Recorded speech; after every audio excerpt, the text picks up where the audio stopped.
H.P. Lovecraft, Beyond the Wall of Sleep.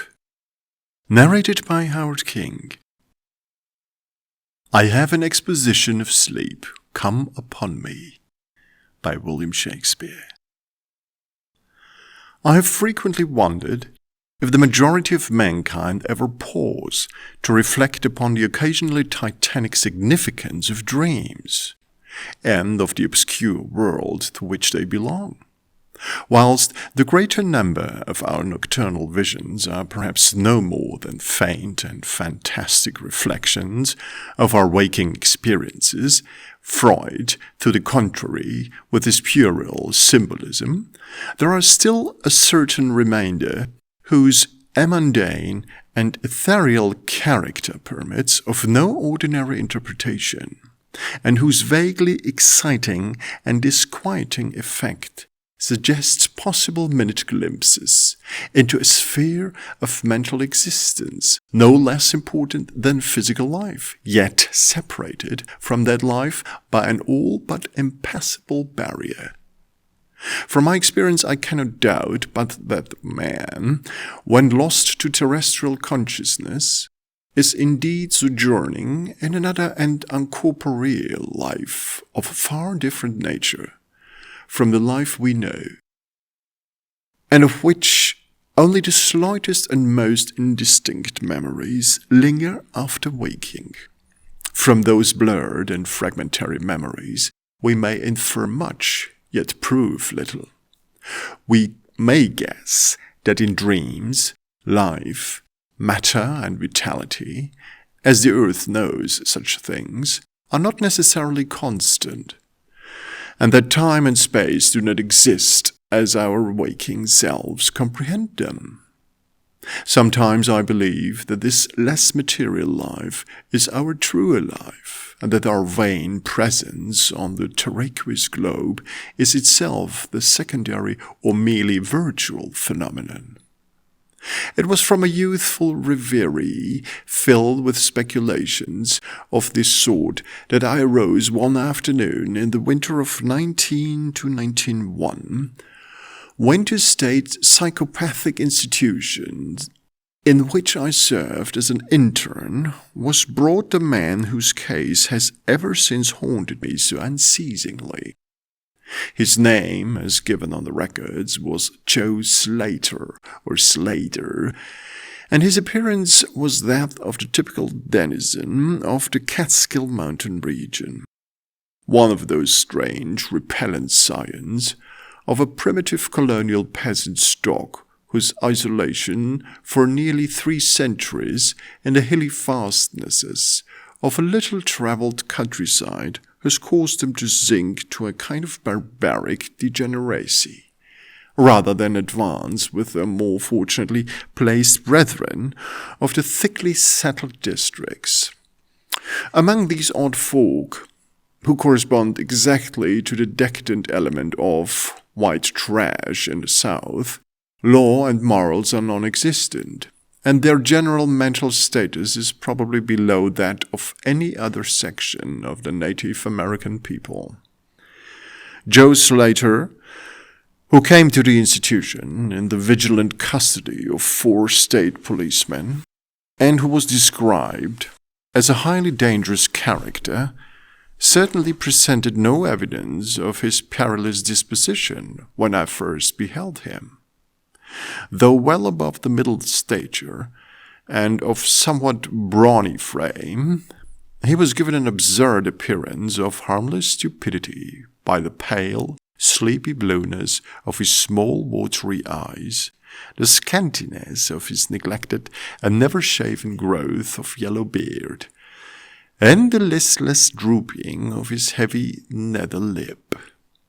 His age was unknown, since among his kind neither family records nor permanent family ties exist, but from the baldness of his head in front, and from the decayed condition of his teeth, the head surgeon wrote him down as a man of about 40. From the medical and court documents we learned all that could be gathered of his case. This man, a vagabond, hunter, and trapper, had always been strange in the eyes of his primitive associates. He had habitually slept at night beyond the ordinary time, and upon waking would often talk of unknown things in a manner so bizarre as to inspire fear even in the hearts of an unimaginative populace. Not that his form of language was at all unusual, for he never spoke save in the debased patois of his environment, but the tone and tenor of his utterances were of such mysterious wildness that none might listen without apprehension. He himself was generally as terrified and baffled as his auditors, and within an hour after awakening would forget all that he had said, or at least all that had caused him to say what he did, relapsing into a bovine, half-amiable normality like that of the other hill-dwellers.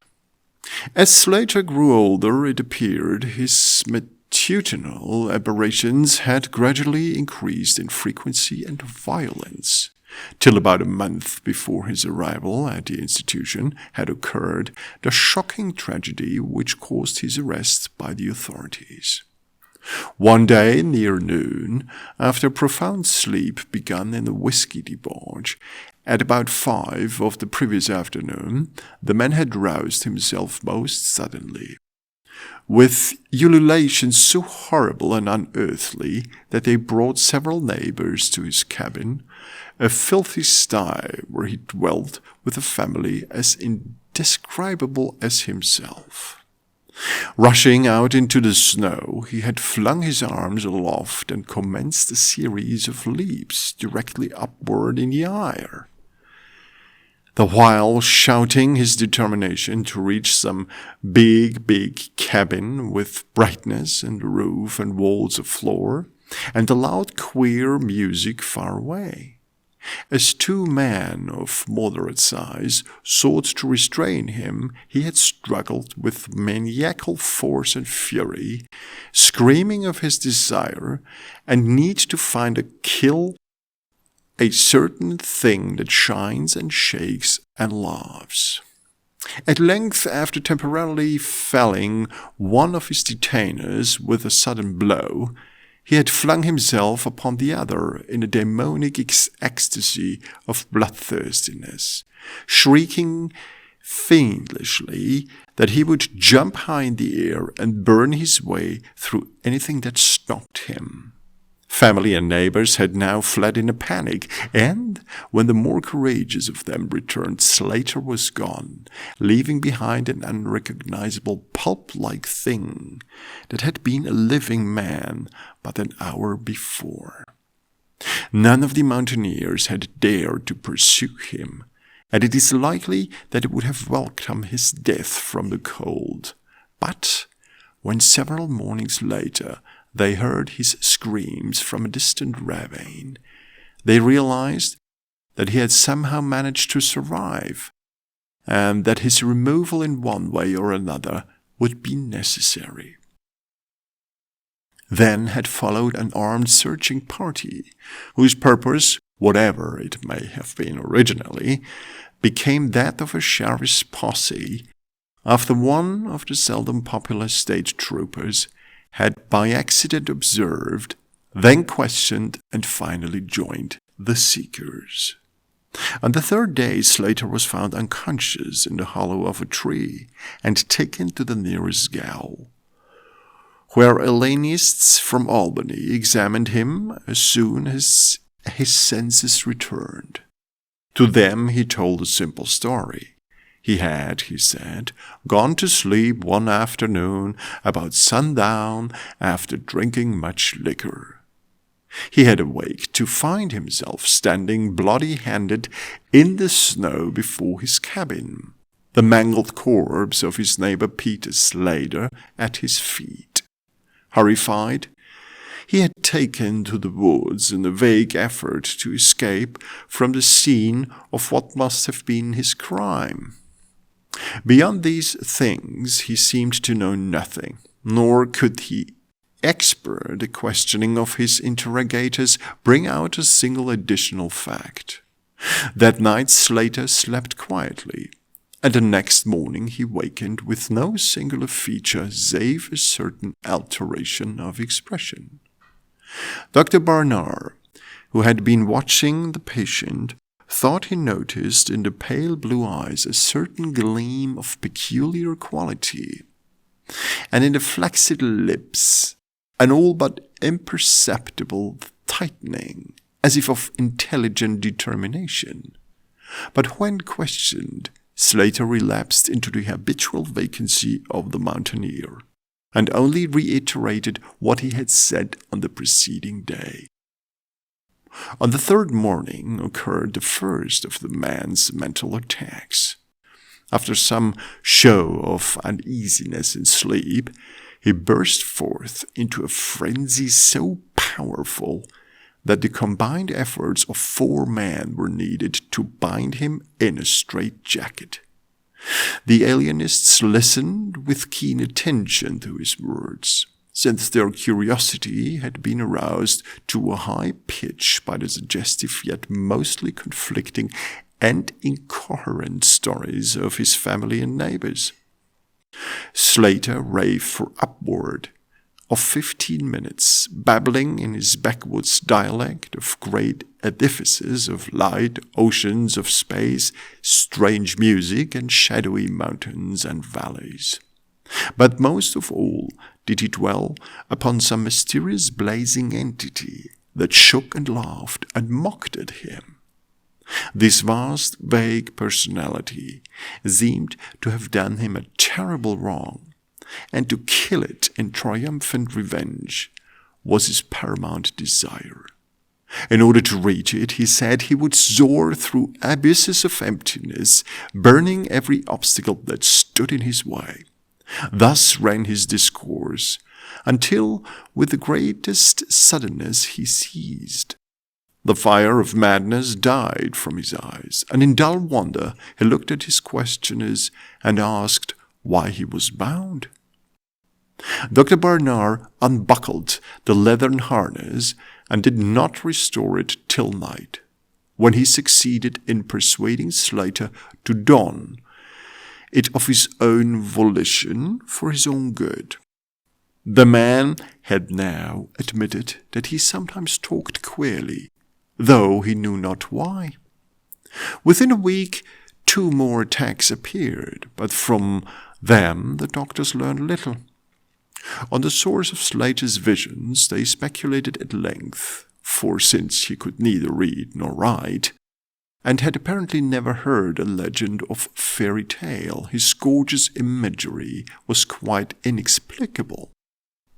That it could not come from any known myth or romance was made especially clear by the fact that the unfortunate lunatic expressed himself only in his own simple manner. He raved of things he did not understand and could not interpret, things which he claimed to have experienced, but which he could not have learned through any normal or connected narration.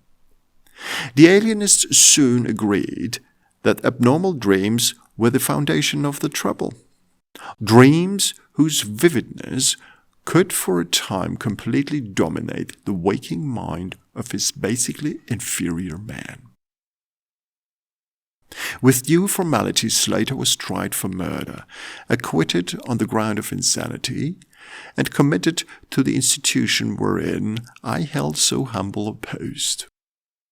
I have said that I am a constant speculator concerning dream life, and from this you may judge of the eagerness with which I applied myself to the study of the new patient, as soon as I had fully ascertained the facts of his case. He seemed to sense a certain friendliness in me, born, no doubt, of interest I could not conceal, and the gentle manner in which I questioned him. Not that he ever recognized me during his attacks, when I hung breathlessly upon his chaotic but cosmic word pictures. But he knew me in his quiet hours, when he would sit by his barred window weaving baskets of straw and willow, and perhaps pining for the mountain freedom he could never enjoy again. His family never called to see him. Probably it had found another temporary head, after the manner of a decadent mountain folk. By degrees I commenced to feel an overwhelming wonder at the mad and fantastic conceptions of Joe Slater. The man himself was pitiably inferior in mentality and language alike. But his glowing, titanic visions, though described in a barbarous and disjointed jargon, were assuredly things which only a superior or even exceptional brain could conceive. How, I often asked myself, could the stolid imagination of a Catskill degenerate conjure up sights whose very possession argued a lurking spark of genius? How could any backwoods dullard have gained so much as an idea of those glittering realms of supernal radiance and space about which Slater ranted in his furious delirium? More and more I inclined to the belief that in a pitiful personality who cringed before me lay the disordered nucleus of something beyond my comprehension, something infinitely beyond the comprehension of my more experienced but less imaginative medical and scientific colleagues. And yet I could extract nothing definite from the man. The sum of all my investigation was that in a kind of semi-uncorporeal dream life, Slater wandered or floated through resplendent and prodigious valleys, meadows, gardens, cities, and palaces of light, in a region unbounded and unknown to man. That there he was no peasant nor degenerate, but a creature of importance and vivid life, moving proudly and dominantly, and checked only by a certain deadly enemy, who seemed to be a being of visible yet ethereal structure, and he did not appear to be of human shape, since Slater never referred to it as a man, or as aught save a thing. This thing had done Slater some hideous but unnamed wrong, which the maniac, if maniac he were, yearned to avenge. From the manner in which Slater alluded to their dealings, I judged that he and the luminous thing had met on equal terms, that in his dream existence the man was himself a luminous thing of the same race as his enemy.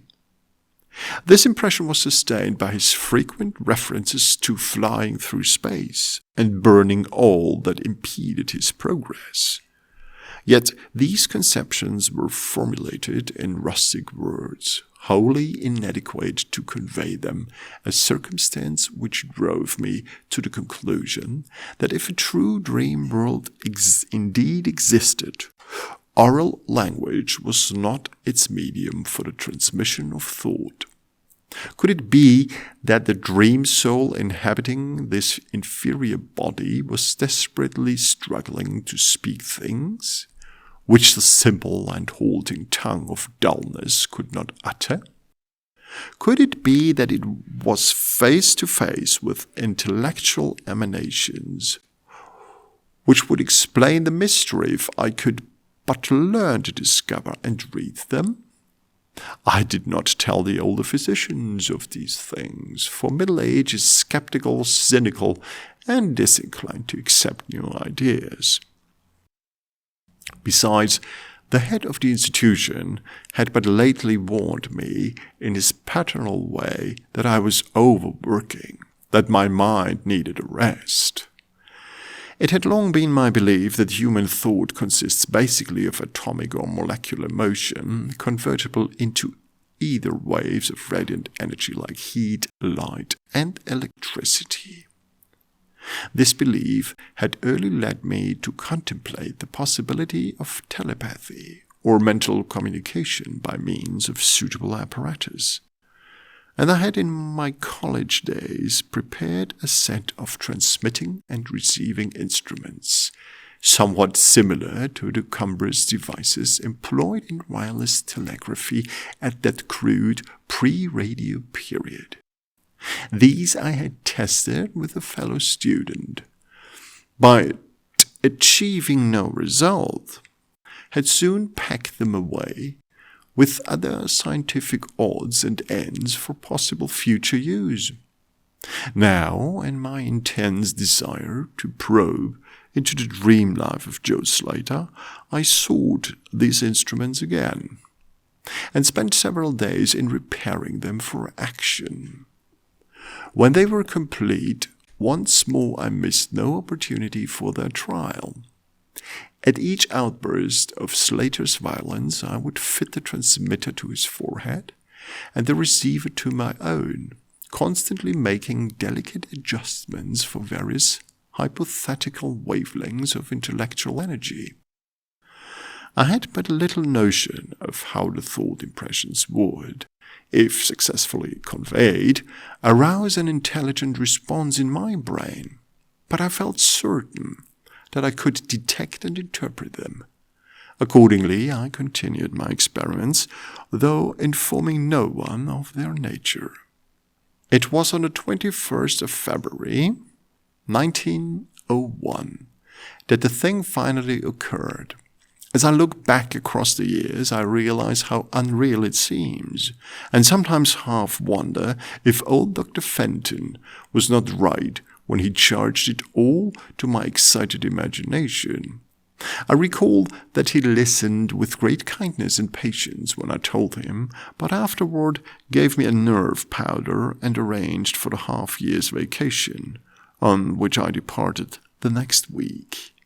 That fateful night I was wildly agitated and perturbed, for despite the excellent care he had received, Joe Slater was unmistakably dying. Perhaps it was his mountain freedom that he missed, or perhaps the turmoil in his brain had grown too acute for his rather sluggish physique. But at all events, the flame of vitality flickered low in the decadent body. He was drowsy near the end, and as darkness fell, he dropped off into a troubled sleep. I did not strap on the straitjacket, as was customary when he slept, since I saw that he was too feeble to be dangerous, even if he woke in mental disorder once more before passing away. But I did place upon his head and mind the two ends of my cosmic radio, hoping against hope for a first and last message from the dream world in the brief time remaining. In the cell with us was one nurse, a mediocre fellow who did not understand the purpose of the apparatus or think to inquire into my course. As the hours wore on, I saw his head droop awkwardly in sleep, but I did not disturb him.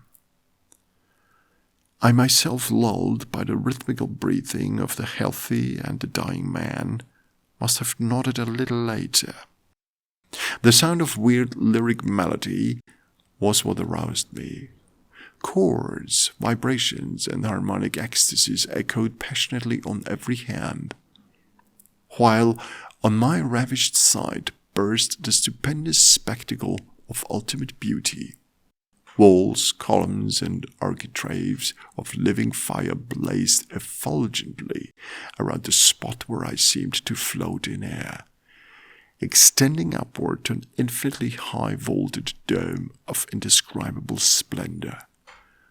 Blending with this display of palatial magnificence, or rather supplanting it at times in kaleidoscopic rotation, were glimpses of wide plains and graceful valleys, high mountains and inviting grottos, covered with every lovely attribute of scenery which my delighted eye could conceive of, yet formed wholly of some glowing, ethereal plastic entity which in consistency partook as much of spirit as of matter. As I gazed, I perceived that my own brain held the key to these enchanting metamorphoses. For each vista which appeared to me was the one my changing mind most wished to behold. Amidst this illusion realm I dwelt not as a stranger, for each sight and sound was familiar to me, just as it had been for uncounted aeons of eternity before, and would be for like eternities to come. Then the resplendent aura of my brother of light drew near, and held colloquy with me, soul to soul, with silent and perfect interchange of thought. The hour was one of approaching triumph, for was not my fellow being escaping at last from a degrading periodic bondage, escaping forever, and preparing to follow the accused oppressor, even unto uttermost fields of ether, that upon it might be wrought a flaming cosmic vengeance, which would shake the spheres? We floated thus for a little time. Then I perceived a slight blurring and fading of the objects around us, as though some force were recalling me to earth, where I least wished to go. The form near me seemed to feel a change also, for it gradually brought its discourse toward a conclusion, and itself prepared to quit the scene, fading from my sight at a rate somewhat less rapid than that of the other objects. A few more thoughts were exchanged, and I knew that the luminous one and I were being recalled to bondage, though for my brother of light it would be the last time. The sorry planet shell being well nigh spent, in less than an hour my fellow would be free to pursue the oppressor along the Milky Way and past the hither stars to the very confines of infinity. A well-defined shock separates my final impression of the fading scene of light from my sudden and somewhat shamefaced awakening and straightening up in my chair as I saw the dying figure on the couch move hesitantly. Joe Slater was indeed awaking, though probably for the last time. As I looked more closely, I saw that in the sallow cheeks shone spots of color which had never before been present. The lips, too, seemed unusual, being tightly compressed, as if by the force of a stronger character than had been Slater's. The whole face finally began to grow tense, and the head turned restlessly with closed eyes. I did not arouse the sleeping nurse, but readjusted the slightly disarranged headbands of my telepathic radio, intent to catch any parting message the dreamer might have to deliver. All at once the head turned sharply in my direction, and the eyes fell open, causing me to stare in blank amazement at what I beheld. The man who had been Joe Slater, the Catskill decadent, was now gazing at me with a pair of luminous, expanded eyes whose blue seemed subtly to have deepened. Neither mania nor degeneracy was visible in that gaze, and I felt beyond a doubt that I was viewing a face behind which lay an active mind of high order. At this juncture my brain became aware of a steady external influence operating upon it. I closed my eyes to concentrate my thoughts more profoundly, and was rewarded by the positive knowledge that my long-sought mental message had come at last. Each transmitted idea formed rapidly in my mind, and though no actual language was employed, my habitual association of conception and expression was so great that I seemed to be receiving the message in ordinary English. Joe Slater is dead, came the soul-petrifying voice or agency from beyond the wall of sleep. My opened eyes sought the chords of pain in curious horror, but the blue eyes were still calmly gazing, and the countenance was still intelligently animated. He is better dead, for he was unfit to bear the active intellect of cosmic entity. His gross body could not undergo the needed adjustments between ethereal life and planet life. He was too much of an animal, too little a man. Yet it is through his deficiency that you have come to discover me, for the cosmic and planet souls rightly should never meet. He has been my torment and the diurnal prison for 42 of your terrestrial years. I am an entity like that which yourself become in the freedom of dreamless sleep. I am your brother of light, and have floated with you in the effulgent valleys. It is not permitted me to tell your waking earth self of your real self, but we are all roamers of vast spaces and travelers in many ages. Next year, I may be dwelling in the dark Egypt, which you call ancient, or in the cruel empire of Tsanchan, which is to come 3,000 years hence.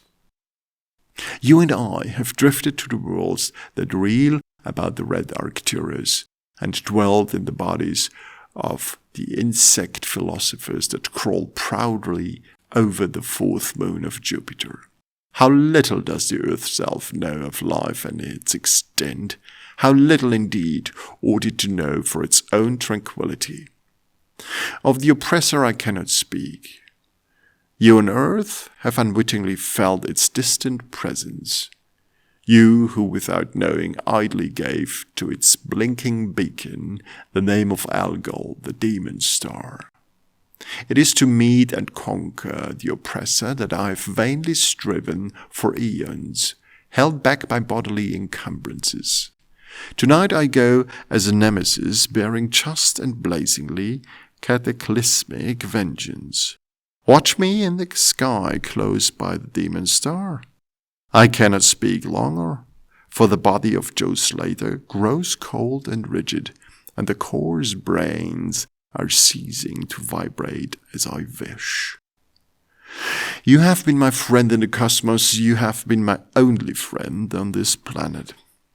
The only soul to sense and seek for me within the repellent form which lies on this couch.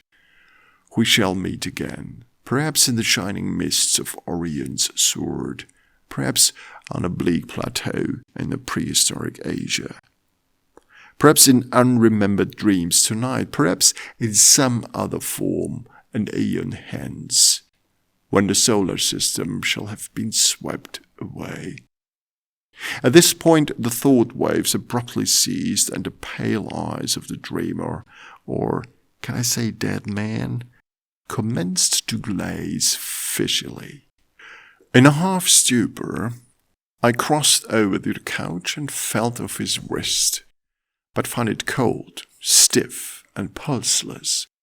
The sallow cheeks paled again, and the thick lips fell open, disclosing the repulsively rotten fangs of the degenerate Joe Slater. I shivered, pulled a blanket over the hideous face, and awakened the nurse. Then I left the cell and went silently to my room. I had an insistent and unaccountable craving for a sleep whose dreams I should not remember. The climax? Which plain tale of science can boast of such a rhetorical effect? I have merely set down certain things appealing to me as facts, allowing you to construe them as you will. As I have already admitted, my superior, old Dr. Fenton, denies the reality of everything I have related.